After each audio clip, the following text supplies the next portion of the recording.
Fight! 3, 2, 1. Welcome to Arcade Attack.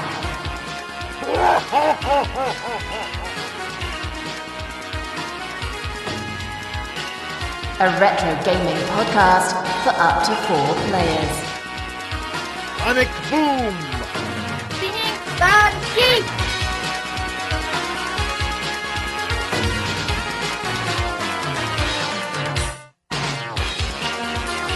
Shoryuken! Welcome, listeners, to the latest Arcade Attack podcast. I've got another amazing guest on today's show. He's been on the site before with a text interview, but we've got one better here. We've got Mike Rouse, double BAFTA award-winning Mike. A real pleasure to talk to you, Mike, and I can't wait to talk to you. So thank you so much for your time today.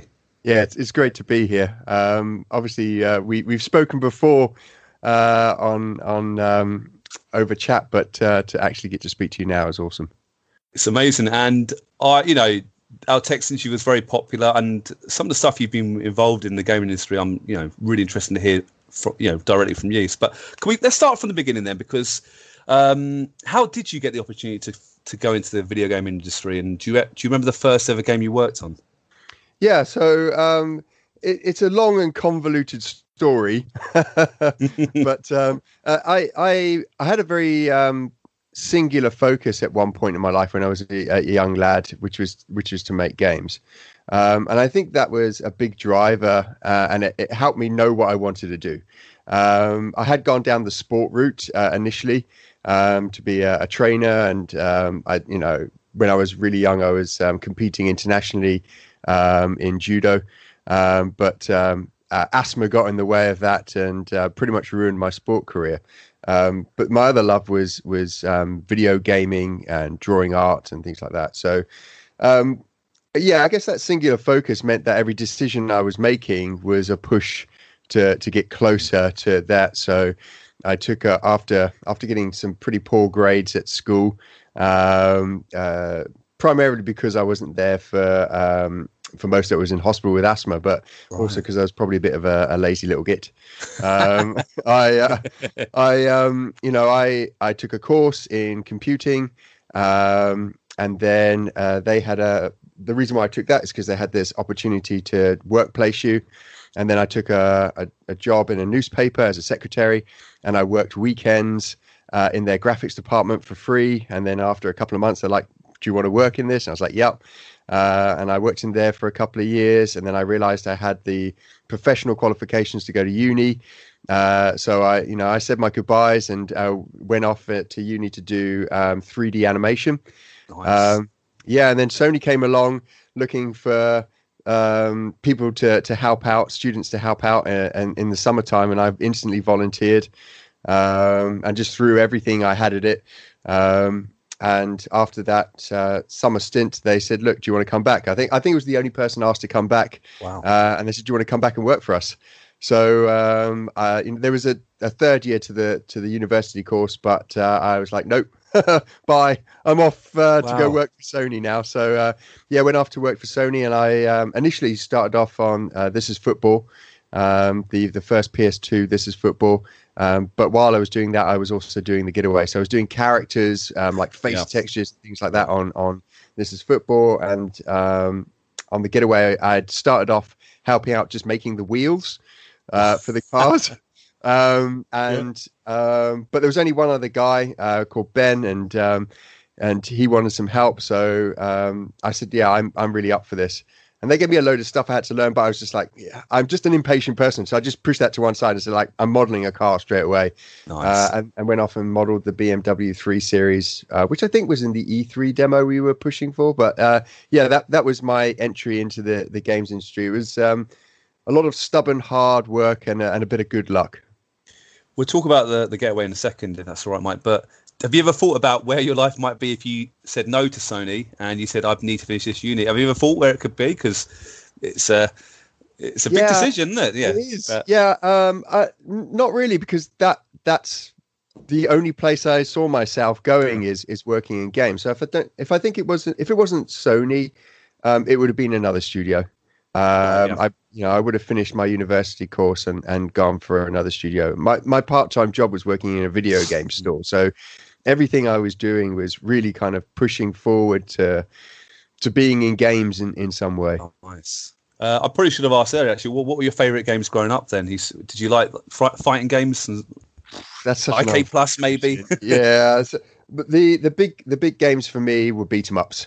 So in the 80s, I spent my time in arcades.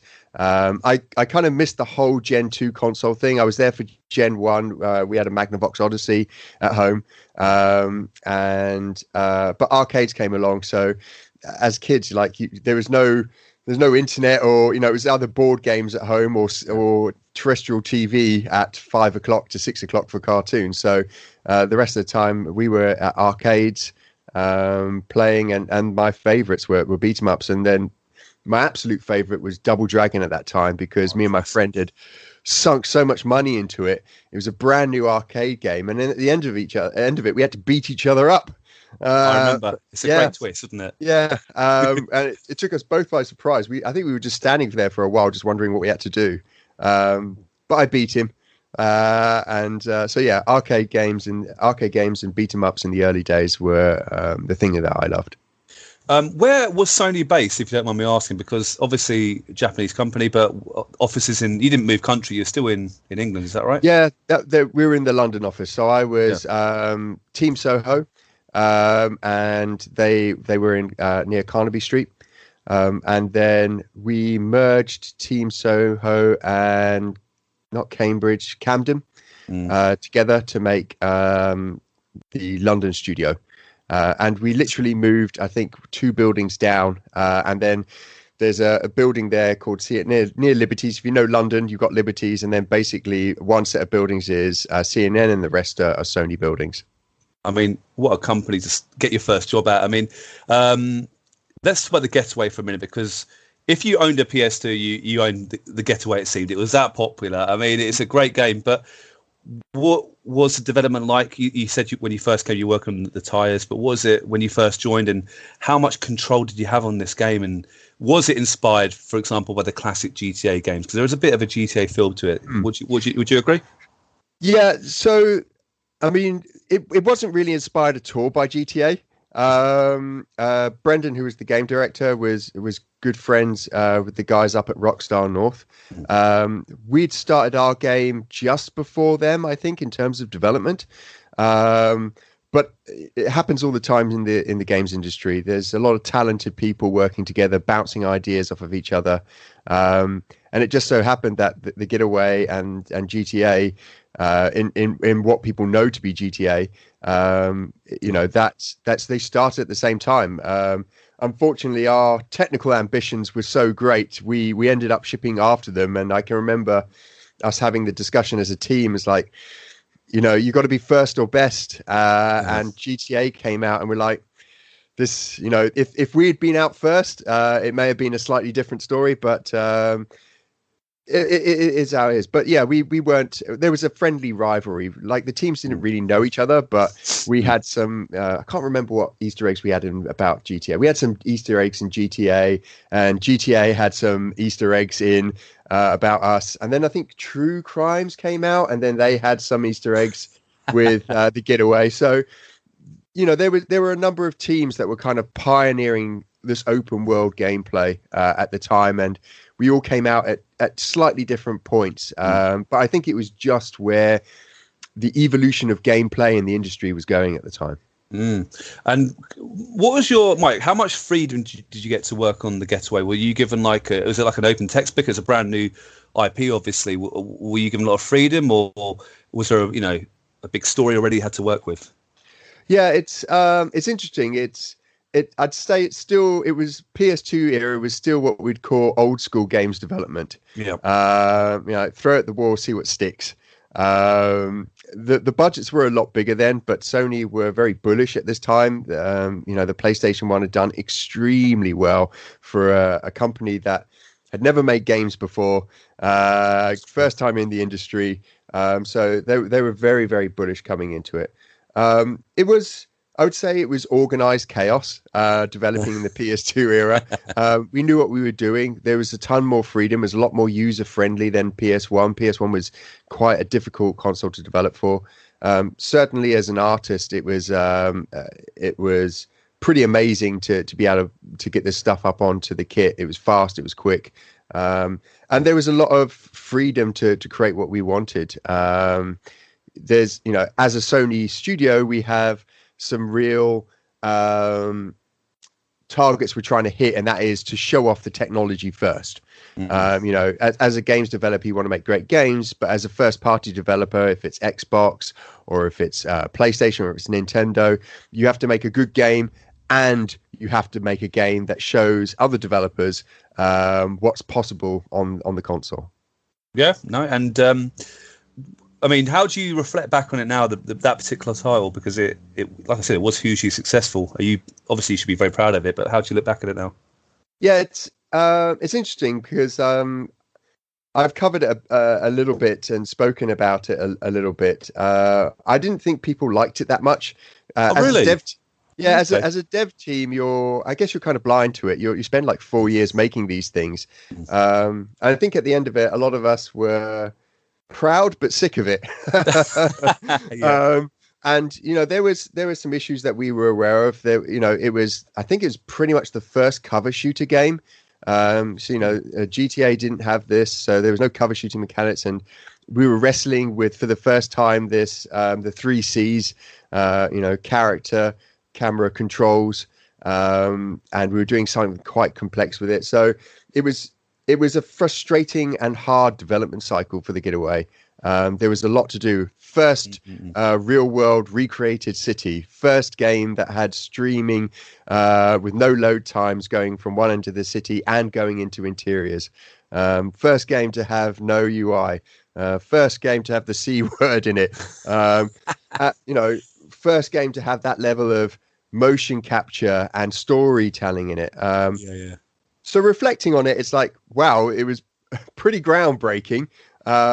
But I guess you're scarred by development when you're making games. But it's only, I guess, in the recent years that I've started to look back on it, and it's been great to hear how much people love it and how many people had fond memories. And a lot of people have contacted and said, "Look, this is my most favorite game ever." And that's amazing to hear. Just to hear one person say that something you've made is something that they love. Yeah, of course. Did you work on the sequel? Yes. I mean, fill me in. How was that a few years after it, and how did you try and adapt that? Improve it from the first one. Yeah, it was. We started development. It was a long time ago, so trying to remember that. I think we started development about 2 or 3 months later. I can remember managing to finish Shenmue 1 and 2 in the time before in the office while we were waiting to start development. But there was a lot of R&D going on. So pretty much the day we shipped the disc off to get printed on the Getaway, I started doing R&D on motorcycles. My partner in crime, Ben, went off to Team Bondi to do their game, but I stayed around. So I had the car department was mine at this point. And so there was a lot of R&D that was going on. I was on the cars. There were huge changes that we made to the cars, the quality and resolution, detail. We added side damage. The cars only had 2D physics in the first Getaway. So whenever you see the car come off the ground, like a ramp or anything, that was an animation. Oh, yeah. And then, so we added 3D collision. That was a big thing for the Getaway. And it's kind of invisible, but, you hit a rail in number 2 and you don't just stop. And we had physics objects. And so from that point of view, there was a lot more. I also did some of the exterior gameplay stuff. Some stuff didn't make in. We had these ideas for rooftop chases where you just press, when you get to a set of stairs, you just press forward and your character automatically runs up, and then you got rooftop chases and you could go down into shops, have shootouts there and then go out again. So but but yeah, there was a little bit of time in between, not much, because we were straight onto R&D, writing the story. And again, the goal for us is not only to make a great story, but then we had to show again how the PS2 could be technically impressive for developers. Yeah, nice one. How about a third title? Because I believe, correct me if I'm wrong, there's been 2 Getaway titles. Was there ever talk, at least, or even some work on a third title? And would it be something you'd be interested in the future, personally? Yeah, there was actually another 2, well, 3 titles in development. One of them came out, Gangs of London, that was built off of all the Getaway assets. I can't remember the reason why we didn't call it Getaway, but it was the Getaway on PSP. I think it was because it wasn't as open world, and it was more like gang warfare and more strategy based. And I think the worry was that if we named it the Getaway, the expectation is that, hey, there's an open world going on to PSP. So that was one of the early titles for PSP. We had Getaway Online, which is what I was working on. That actually became PlayStation Home. Really? There was, yes. So there was, we got to a point where we're just like, it's the PlayStation 2's online functionality wasn't great. What we were trying to do was just too complex for the PlayStation and its user interface. So we decided to rip it out, all the gangster parts. And we said, look, the really cool thing here is that you could go to pubs, meet people, chat with them, play pool, play darts, set up a raid, and then go off. So we kept the community element. And so the first iteration of PlayStation Home, which was called PlayStation Hub in those days, was gangster bars and pads that you could drive between. And that was how we tested our network code and the main functionality. I also worked on early part of Getaway 3, so I did the demo, E3 demo, the first E3 demo, Piccadilly Circus, did all the cars for that. And then those same cars were in the Amsterdam demo. But it was in development. There was another game that was exactly the same as the Getaway being developed in the studio at exactly the same time. And they ended up, unfortunately, both getting cancelled. So there was a bigger future for the Getaway, but just circumstances meant that we didn't go forward with it. I mean, there's people crying out for more. I'm sure they would like a remaster or a whole new title. Do you think there's room for it? What do you reckon? Because GTA 5 has been around for so long, I think there's a gap in the market, truthfully. Yeah, so I've just before I joined my current employer, I was working at 2K for Hangar 13, and we just finished doing Mafia Definitive Edition, and I got to say, developing that with the guys felt like the Getaway. So if you're looking for a Getaway-esque title, the Mafia Definitive Edition is very, very Getaway. And it's an interesting, it was an interesting turn of fate for me, because Mafia released on PS2 in the same year that we released the Getaway. And then I went on all these years later to go work on the remake of it.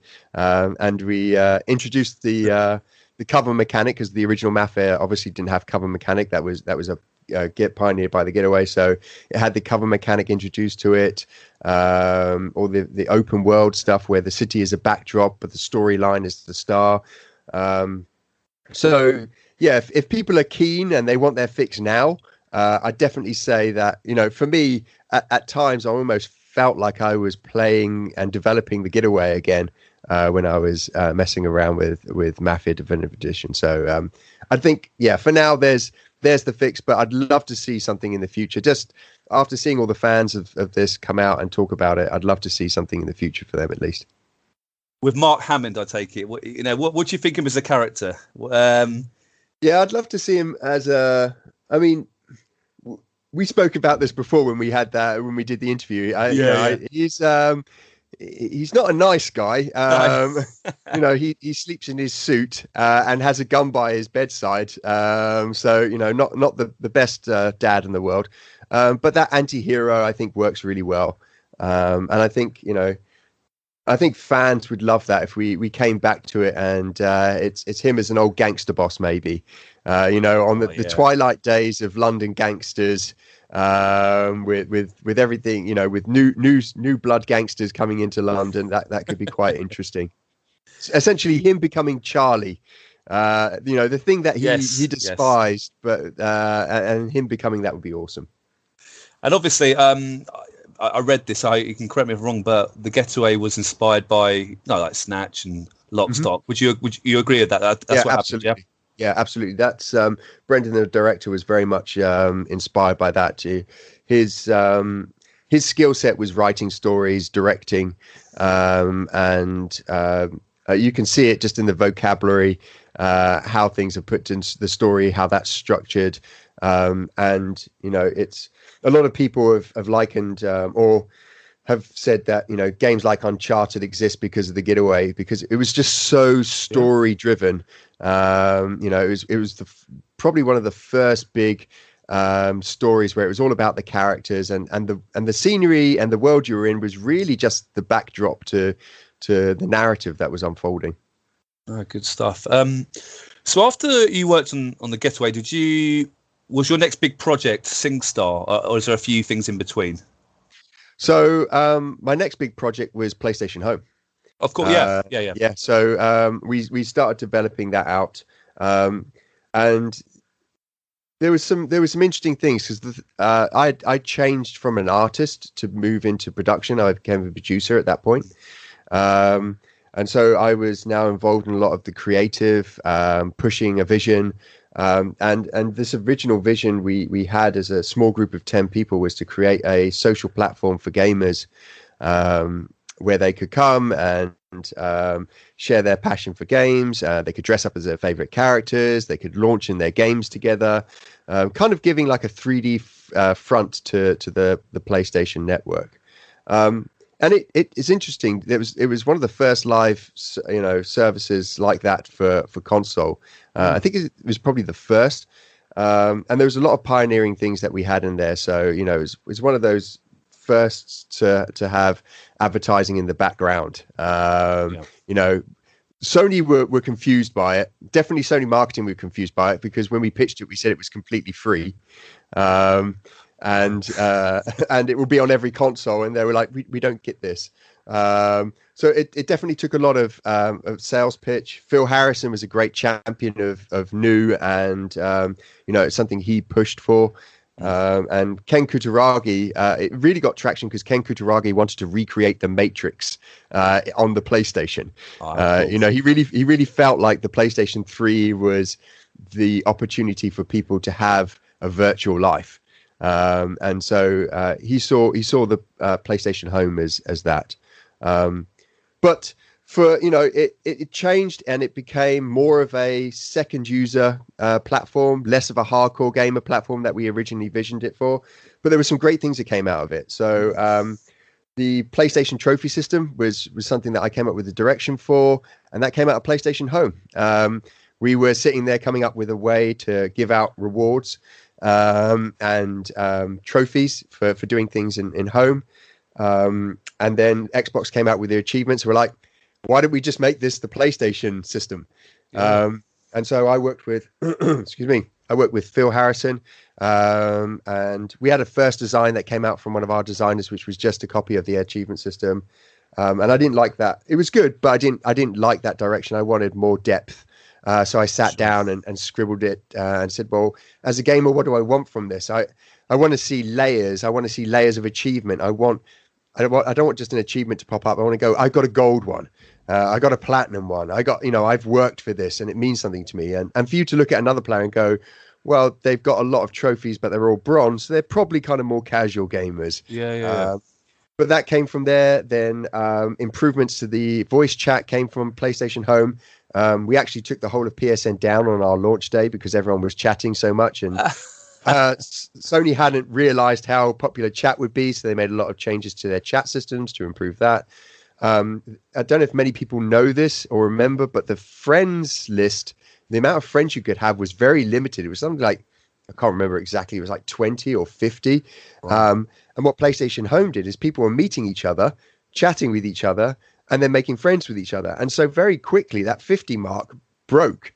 And so Sony had to expand the friends list. So there was a lot of stuff that PlayStation Home did that people don't really realize that pushed the PlayStation and the service forward. So You know, there's a lot of people that I didn't like PlayStation Home, but at the same time are winning trophies, and it's a thing they loved, and don't really realize that was a system that was born from that service.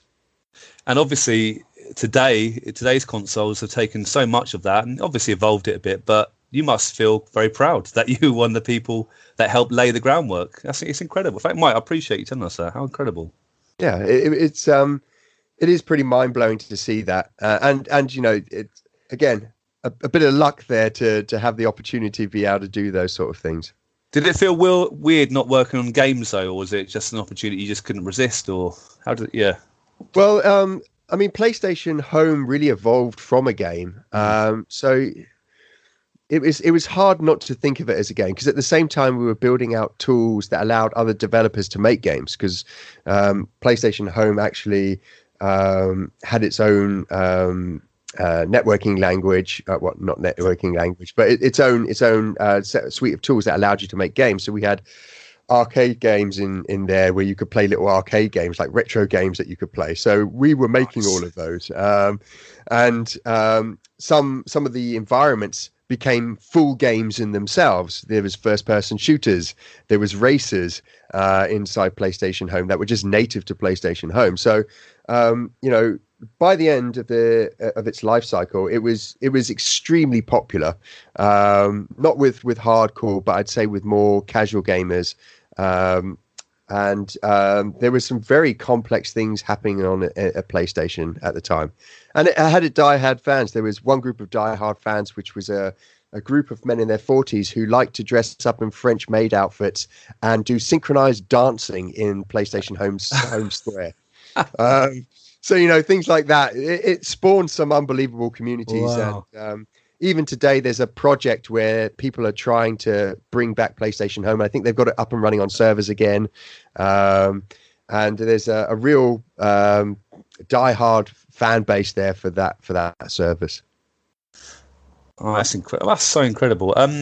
Let's talk about the BAFTAs for a minute, because you've won 2 awards, which is unbelievable, and you should be very proud of yourself. And you won one for the Getaway and one for the SingStar series, and I think you got nominated for a couple other games. But are you happy to talk about that experience and how it felt to win the awards? And I know it's a bit of a tough question, but it's a one you're particularly more proud of than the other. Can you go through the evenings there, for example?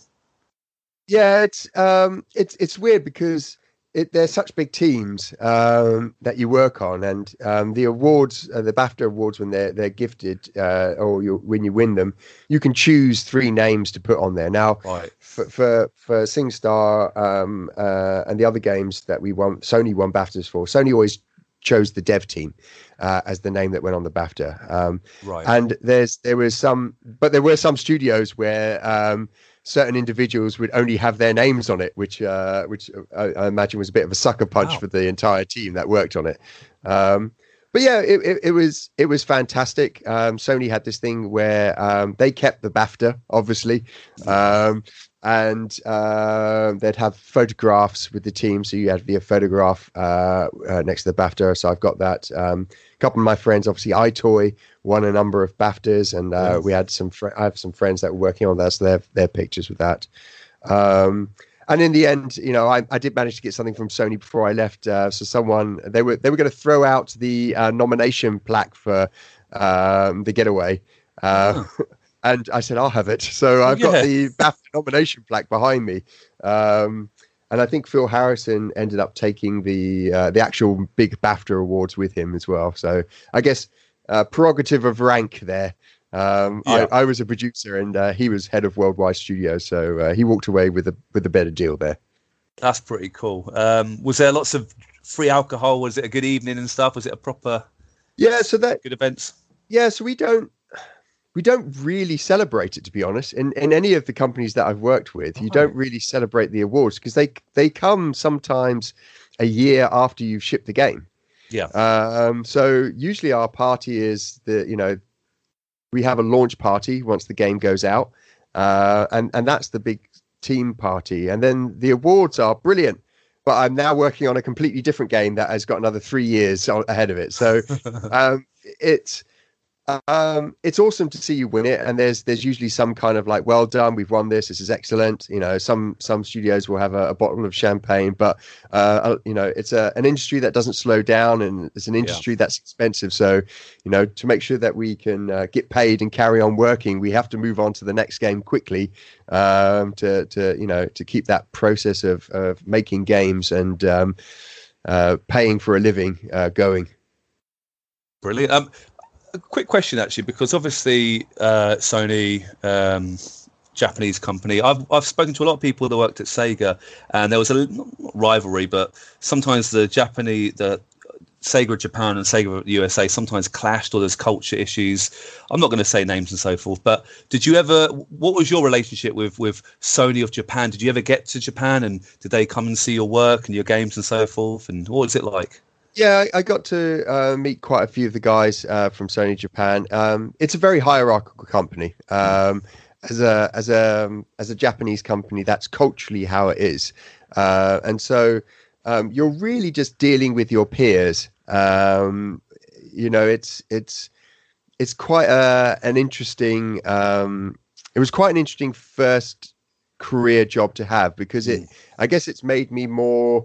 When I go into like an American company, I'm more respectful of rank, whereas in an American company, it's very challenge based. And so, you know, when I went from Sony to Microsoft, I found that culture change quite a difficult one to handle, because before then I was right. This is where I sit within the company. Here are the people I'm allowed to interact with, and this is how I communicate upwards. And so I guess I can see where, you know, throughout the games industry, Sega, PlayStation, Konami, Capcom, the friction is cultural, and especially when it's, I think it's more when it's US and Japanese based, because Japan is very hierarchical. And the US is very challenge based culture. And so, yeah, they butt heads. But these companies have made amazing things, so it's not done them any harm. And the games industry is full of friction. It's a creative industry, so there's rarely a day where someone isn't shouting at another person, and it's not because they hate them. It's just because they're so passionate about what they want to do that that passion sometimes comes out as frustration. Would you be happy to tell us, Mike, why you decided to leave Sony and move to Microsoft? Was there a good opportunity, or? Yeah, so Phil Harrison had just left Atari and moved to Microsoft. I think he moved in April, and then in May he contacted me and said, "Do you want to come to Xbox and do something?" And I said, "Yeah." And you know, we chatted for a bit, and I said, "You know, I'd love to start my own studio." At this point, I was running a lot of the London studio. So I was the dev director at London studio. And I was running the Wonderbook franchise and also helping out at a studio level. So for me, it was, you know, an opportunity to become a studio director at a pretty young age. I was in my early 30s at this point, and most of my peers in, you know, the big AAA studios were in their 50s. So it was daunting and scary, but the opportunity to at that age to get that kind of experience, build a studio from scratch, was amazing. But it was a 6-month interview process, and Phil Harrison was extremely hard on us. You know, I put together a couple of people that I wanted to come with me from Sony and help build the new studio. Yeah, he didn't go lightly on us. I think at one point we thought, that's it, we've blown it. There's no way they're going to let us do this studio. But yeah, after that 6 months, we got the budget and approval, and very rapidly had to put together a studio. What was the studio's name, Mike? So we were Lift London. And it was an interesting studio because we were focused on gaming, but we kind of split our strategy, and we tried to do something very different. So we had a gaming branch, we had a new technology branch, and then we had an augmented reality branch within the studio. And the idea behind that is any one of those could become a success. And then depending where that success was is where we as a studio would end up within the Microsoft business. Yeah. So the gaming arm ended up not being a success. Not because the games that we were making were bad or not worth it, but Microsoft at that time were de-investing in Europe. So they closed down Lionhead. I think they were on the verge of perhaps closing down Rare, but had second thoughts about that one just because of the caliber of that studio. But a large number of the studios were being closed down. Now, we were in a very fortunate space because we had 3 business arms to our studio. And so we decided to nestle in on the new tech side of things. And we moved from Xbox into the kind of Windows side of the business. Sure. But at that point, because I'm a games developer, it was time for me to kind of leave Microsoft. So, I did the transition, got everyone up, made sure everyone was looked after, but then ended up buying the game that we were making from Microsoft. And I think it was the first time Microsoft had ever sold the game. Oh. So I bought the game, and then Phil Harrison at that time was also leaving. So he had other opportunities, but he decided to take the tech that we had been building. And so he'd done some kind of deal with Microsoft to set up his own company doing the tech side of things. So Phil went tech and I went games. Not that we were at the same level. Phil was miles ahead of me. I was, but that's how I like to tell the story. Is that we were partnerships, but the reality is that's how I was still very much rooted in games. So wanted to carry on setting up my own studio, and set up my own studio with a couple of friends. My art director, who had been with me at Sony, nice. who had been my lead artist at one point. We carried that on through to setting up our own studio. What was the game that you took with you then? So we took a game called Eden Falls, and it was going to be a mobile game, and it was like a town raiding game, but it was with real console feel to it. So the artist we had working on it, Yuri, was an absolute genius, and he'd created us these characters that were very much like The Simpsons, quirky misfits. And what you would do is you would go out. It was set in a zombie apocalypse, and you had a town. You had to rebuild it. It was resource management, things like that. But it was had a very arcadey feel to it, where you would control these characters as a team, and you would move them around the board, and you could discover new characters, and you could bring them in, and they would have a backstory to them. Nice. So I mean, it was a pretty amazing game, and the team making it was so tight knit. I think when they left, they all left together to go work for another company. They were so tight knit. But, it was a pretty stunning game. It's a pity it never saw the light of day. It was. It could have been something very special. We had TV lined up for it, so we had this idea for a cartoon to be made, and we even got toy figure prototypes made, and we were going to give those out. But unfortunately, the investor we were talking to got cold feet with their own business, and the game never ended up coming out.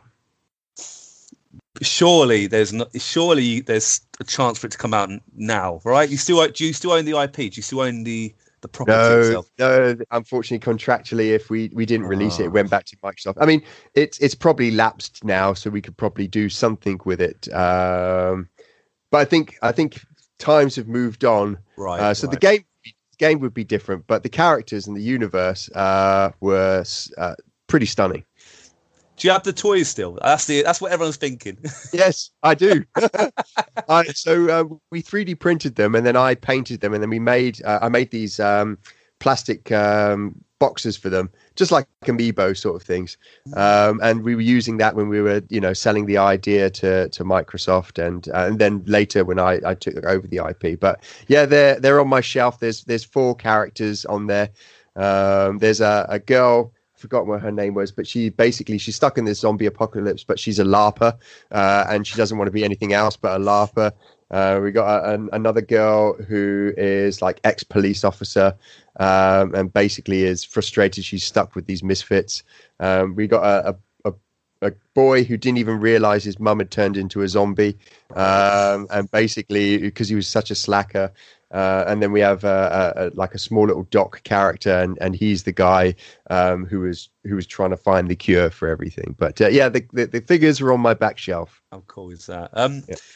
I want to talk quickly about the Book of Spells and SingStar, and I apologise if it's jumping back and forth a little bit because I can't quite get the timeline in my head right. But what was your role on those two quite interesting and innovative games? Because they're not just box standard video games. There's controllers involved. It's huge technology, amazing sort of stuff going on there. What can you fill us in a little bit with those two projects? Yeah, sure. So they were actually one project. So the Book of Spells was the franchise. Wonder Book was the franchise, and the Book of Spells was one of the games within that franchise. Right. So at the time, I was directly managing and directing Book of Spells, but at the same time, I had a number of other teams that internal and external that were working on other IPs like Diggs Nightcrawler, Walking with Dinosaurs. They were all part of the Wonder Book family. That was it was an interesting thing because I think as a game it was probably the most complex AR game until maybe the Mario racing game came along.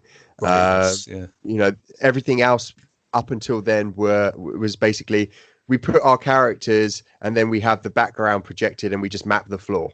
So if you think about Pokemon Go, that's just your background and we map the floor and that's it. Whereas Book of Spells, Diggs Nightcrawler, we created this peripheral where you're interacting it. You're part of the world and the book is part of the world. So it's bringing that whole book to life and allowing you to do things with it. And we had some really cool ideas. I was also game directing a prototype called Storyteller, where we use systemic gameplay to allow players to create their own stories. And what that means is you'd have a little girl and you could put her on the map on the book, and then you could say put a tree down, and then you could say right, the girl can go to the tree.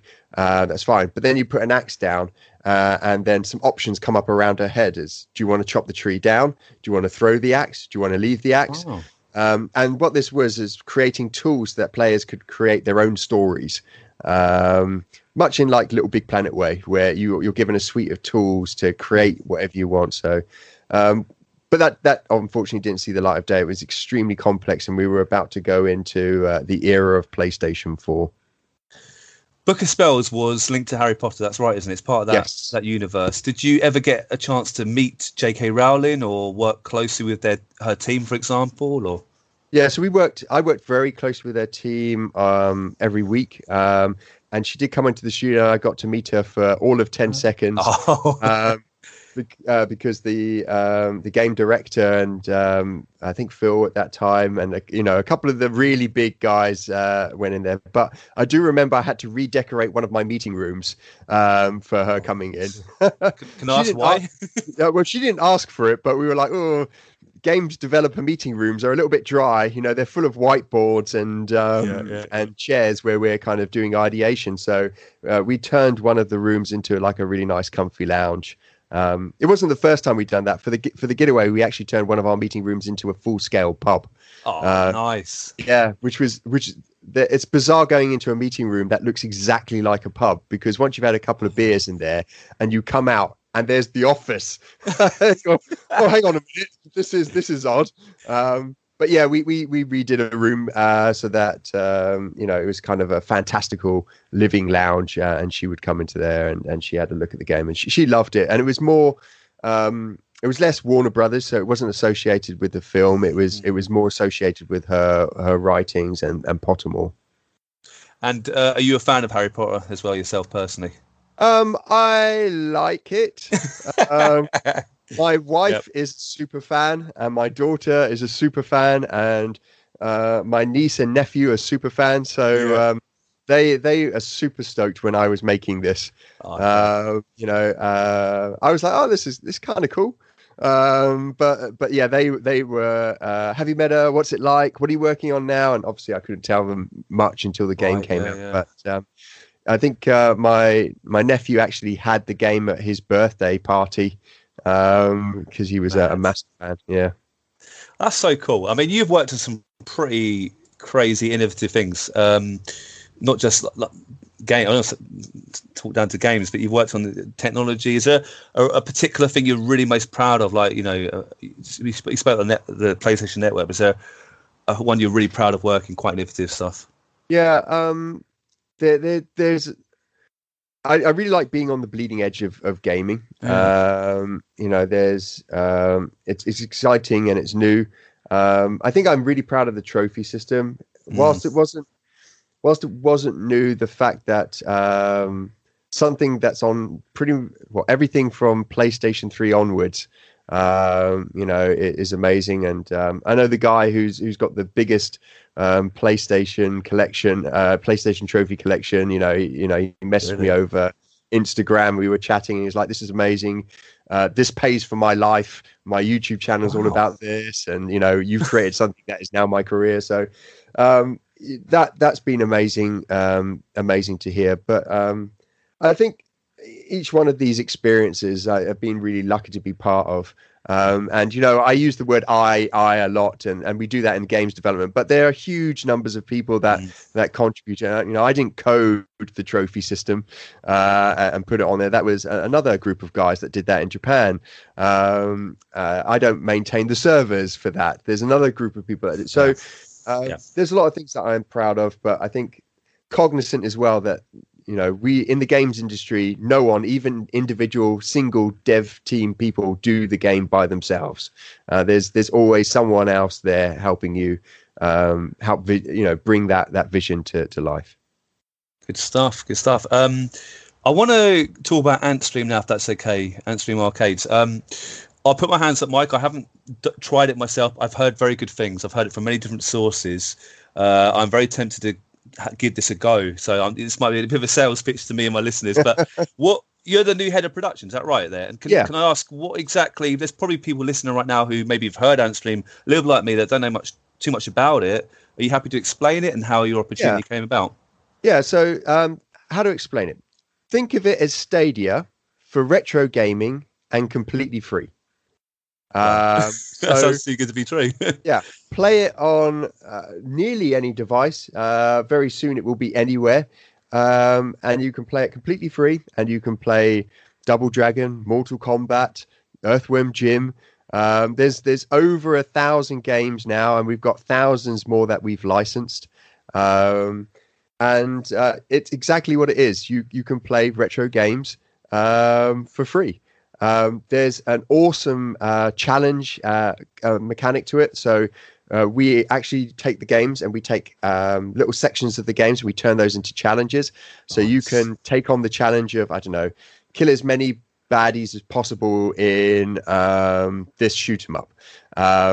But then you can also challenge someone to beat your high score. Oh, wow.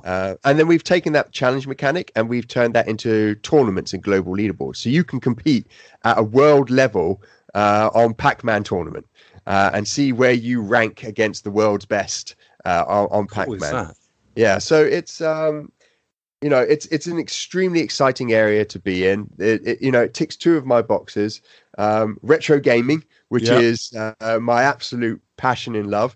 And if the listeners can't see you right now, we might put this on YouTube, Mike, with your permission. But in your background, you've got there's no wall. I can't see the wall. I just see video games. It's absolutely incredible. Sorry to interrupt, but it's an amazing sight. I may have gone overboard. I may need some intervention at some point. But I love it. And then it's my passion for innovation and bleeding edge technology and gaming. The reality is, as much as I love physical gaming, we're in the twilight years of physical gaming. It's all the big players now have invested big in cloud gaming in some way or another. It's just not possible from an environmental level, from a resource level, from a business level to carry on making physical things to play games on. So in the next few years, cloud gaming will be the way you play games. And to be honest, I think as game developers, this is the thing we were so excited about. Creating a game creating a game that has to work on multiple consoles with different architecture, with different memory limits is very painful and time consuming and expensive. And what cloud gaming allows us to do is make the game once and make it amazing. And I think that really showed when you look at Cyberpunk. These consoles had so many problems, and then on Stadia, as a developer, they just went, yes, it's the best thing, best graphics, best everything. We'll just stick it on here. You'll have no option, no issues playing it. It just works. So as developers, cloud gaming is big. It means that we'll make the game once. It means we've got more money to spend on making the game better, making the game bigger.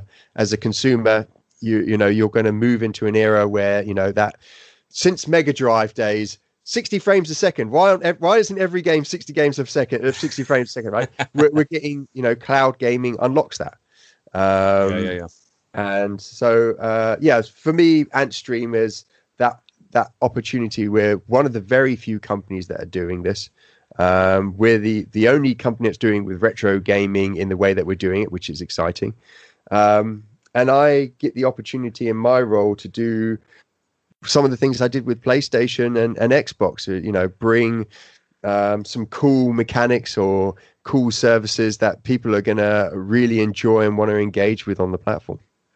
That does sound very interesting. What do you think are the sort of biggest games currently on your system? What classic titles have you got? Oh Christ, there's so many. So I really like the Metal Slug series on there. There's a lot of, in fact, most of the Data East games I really enjoy. A lot of the beat 'em ups. There's a ton of games that I've been introduced to. I've always enjoyed shmups, but I've never been confident enough to play them because they're scary with the amount of stuff that's on screen. But the number of 16-bit shmups that are on there now, I'm just discovering games that this is amazing. I've never played this before, sort of thing. And I think that's one of the most amazing things about this service is imagine you had a library of every single, I don't know, whatever your favorite gaming platform was for free. You can experiment and just try whatever you want out.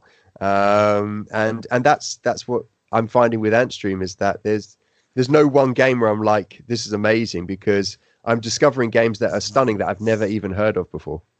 I mean, it does sound so good. And is there Amiga titles on there? Is that right? Yes, there's a massive Amiga library. I've been playing Alien Breed a lot. Oh, that game is too good.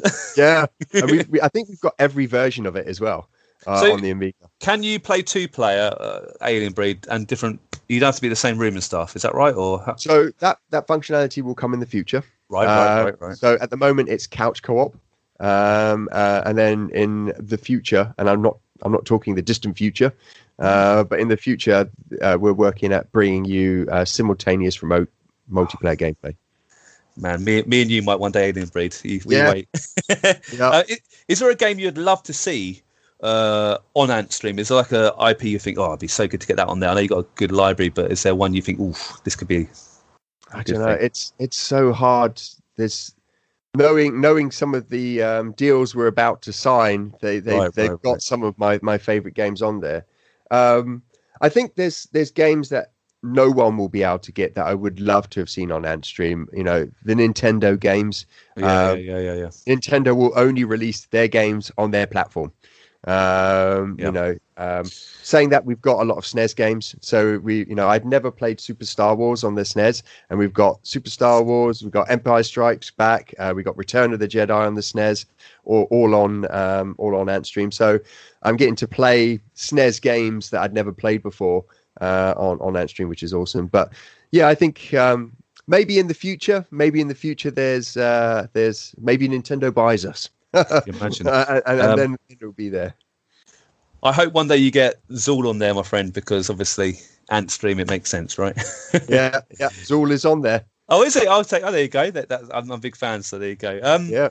I am impressed, actually. You said it's free. Is there any catch to it? Is there adverts, or is there enough? There must be some.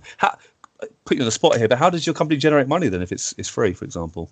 So a lot of our focus, and you'll find this with any new company, is not necessarily the finance of making money of it. It's about getting as many people into it. Saying that, we are going to be rolling out within the next month our advertising funded model, which just means that you've got to use some gems to play the games. And it won't be you play one session and then you have to pay gems again. The only way you get gems are from logging in, you get them as rewards, and you can get them from watching ads. So there's multiple ways of getting them. You don't have to buy them, and you can just go in, and once you've paid your gems to play Zool, you just carry on playing Zool. Nice. Play Zool and play Zool and play Zool, and you only have to play Zool again if you switch off Antstream and go away. But all your save data is kept. You lose none of that. That all remains the same. The best thing about it, I think, is if you get a really good, I don't know, lap score, or you get a high score, you can. I assume you can share it on your social media and look at beat this kind of thing. That must be pretty cool. Yeah, and it's not just shared; it's automatically shared with the world. Oh, so cool. you will be able to see where you and being a Double Dragon fan, I have some of the number one scores in the challenges for Double Dragon. What's your initials for your Double Dragon scores? Or so mine is I've chosen Retro Gamer Boy, so my whole username appears up there. So you can link your Facebook, so you can have your real name there. But I've got Retro Gamer Boy in there. But it's great. Sometimes I've played a game, I'm like, oh, this is brilliant, and then it brings you to the world high scores. I'm like, oh my God, I'm number 3. That's amazing. Probably won't stay that long, but yeah, it's stunning. It makes that gaming world smaller, and the tournaments are true global tournaments. Most people only get to do tournaments if they were to join an esports team and go off to an esports thing. Here, you get the opportunity to compete literally against the world's best in a tournament and see where you place against them. Mike, I love it. I'm going to try it out. You swayed me. Antstream sounds the way. I know you got some other legends working there. I think is it Jim Bagley works there, and there's some big gaming legends that work there. So it's going places, definitely, isn't it? Yeah. You also have a YouTube channel. I mean, are you still doing that? Is that right? You got a lot on your plate, but is that something you're happy to talk about that briefly, and what sort of stuff you cover there? Yeah. So it's called the Retro Gamer Boy Show. And it's been doing amazing. I think when I started it's a way of just connecting with other people that like retro games. I put a video up, I think, and some people commented on it, and I was like, oh, this is amazing. I'm talking to people who like games, retro games, and having spent a career in AAA, there are very few people in the AAA games industry that play retro games. There's quite a few people that don't play games at all who are in the AAA games. Name and shame, please. I could name whole studios, but so it was started off as a way of connecting with other people, and it still very much is that. But I think at the end of last year, I was at 2,000 subs, and I'm about to hit 8,000 now. Wow! So it's taken off. I do live stream. We play Antstream, and people get to see my horrific skills. We joke that I managed to complete these games in one coin, but it's more like 60 or 70 continues I'm using to finish the game. But we have that, and then I put out new episodes. It's predominantly Mega Drive focus at the moment. That's what I'm collecting for.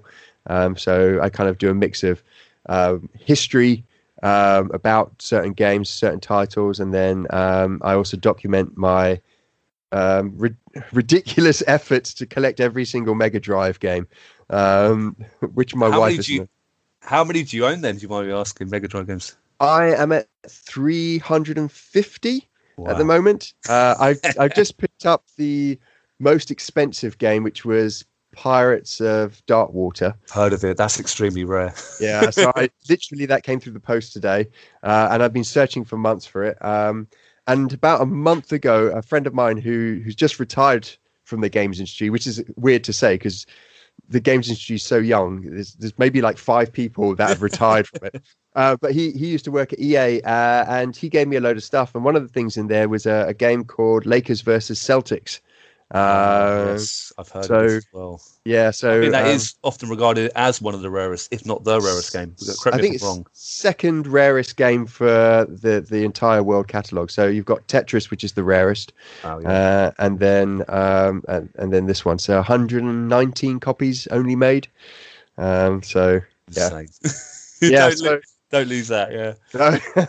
That's incredible. And obviously, you're passionate about retro. It's and I'm sure I haven't watched much of your YouTube. I'm going to subscribe, so I do apologise. But the way you're talking now, I know it's going to come off passionate and stuff like that. I'll put a link in our show notes because, and I know you're a big Zelda fan. You're talking about the Mega Drive earlier, but you are a huge Zelda fan. I'm one of the biggest Zelda fans in the world. First of all, are you looking forward to Breath of the Wild 2, which could be announced? Yes. Yeah. And I will buy. So when Breath of the Wild was announced, the only reason why I have Nintendo consoles, I love Nintendo games, but the main reason I have a Nintendo console will be that they will be shipping a Zelda at the same time. Yes. So I will buy the console, I will buy all the paraphernalia and the game at the same time. So Zelda games often cost me hundreds because I have to buy a console with it and everything else that comes along with it. Yeah, I got Switch on day one, and it wasn't easy just to play Breath of the Wild. And I love the Switch, but that was my main reason. Breath of the Wild, 100%. Well, what I know we haven't got much longer left. Don't keep it too much longer. But why do you think Zelda's so special? What's the magic ingredients? Because for me, it is my favourite series. I would say personally. Yeah, I find it difficult to put my finger on it. I think definitely the character. I love the character. He's always reinvented. He's always the hero that starts off with nothing. And, he's a nobody. He's just a kid. And it's always he starts off with nothing and ends up, going on a fantastic adventure. And I think it's the adventure that I really enjoy. And up until recently, it's been very formulaic, but I haven't mind that. It's like, when am I going to get the hook shot? When am I getting the mirror shield? So it's got to come along. When's the boomerang coming? So it's even though it's been quite formulaic with some versions of the game, that adventure still is something that grabs me. And I've never been able to say I've had a best game, but Breath of the Wild has come. I really struggle.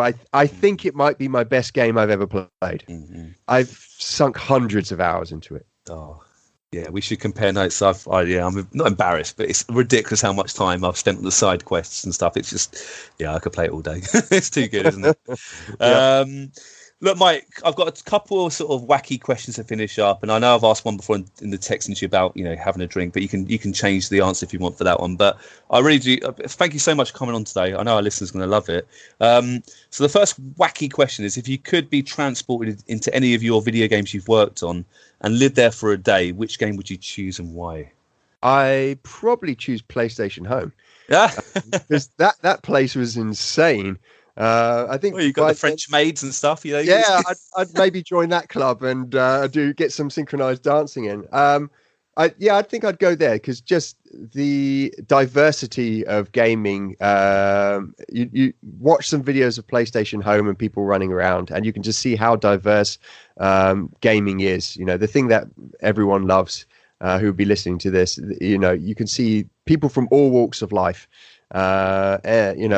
Came there, and I'd love to hang out there. And up until a point, you could go and live in there, and there were people that was a big part of their life. PlayStation Home. So yeah, I'd love to be able to go back there and hang out with people. Good on you. Good on. Actually, I didn't really ask you too much about SingStar, but can you sing? No. No. And the worst thing is, I then did Dance Star as part of that as well. So I had to go to, I think I did an E3 where I had to sing, and then I went to a Gamescom where I had to dance for 7 hours straight. Wow. Yeah. I was going to ask you to sing now for our listeners, but I don't know if I'm only joking. No. Wow. We wouldn't lose subscribers, mate. No, it's been the real one. Look, thank you so much for your time. If you could share a few drinks, Mike, with any video game character, who would you choose and why? You can change your answer to your first. Yeah. So I had a good think about this. I think it would be Mario. And I think the reason why it would be Mario is back when I was a teenager and a kid, I used to get these magazines. And there'd always be this magazine, and you'd go to the back and it would have pictures. And it would be little Tommy 5 from Lancashire sent this picture in of Mario cutting off Sonic's head. And I don't want to know why, Mario, why are you doing that to Sonic? That's pretty harsh. It's a dark side to you that we never knew, that Tommy, obviously, from Lancashire, had a good grip on. Yeah. Yeah, so the hidden side of Mario, I'd join you. It'd be quite a dark evening, wouldn't it? Yeah. Look, Mike, thank you so much. You're on Facebook, you're on Twitter. What's your Twitter account again? I should know. Sorry, top of my head. It's Mike at. I can't remember now. Might just type in Mike Rouse or Retro Gamer Boy, and you'll get Retro Gamer Boy. I'll chuck some stuff in the show notes. A link to your YouTube as well. And look, I've had such a fun chat. So thank you so much. Really do appreciate it. Oh, thank you for having me on. Thanks for listening to today's podcast. We really hope you enjoyed it. You can tweet us at Arcade Attack UK. We're also on Facebook at facebook.com/Arcade Attack UK. Check out our website at arcadeattack.co.uk for lots more retro gaming goodness and to delve into our archives. Our podcasts are also available on Spotify, Stitcher, Podbean, YouTube and Apple Podcasts. Please leave us a review and a rating, we'd really appreciate it. If you'd like to support Arcade Attack, please check out our Patreon page at patreon.com/arcadeattack, which will give you access to exclusive podcasts, interviews and other bonus content. So, until next time, take care and we'll speak to you soon.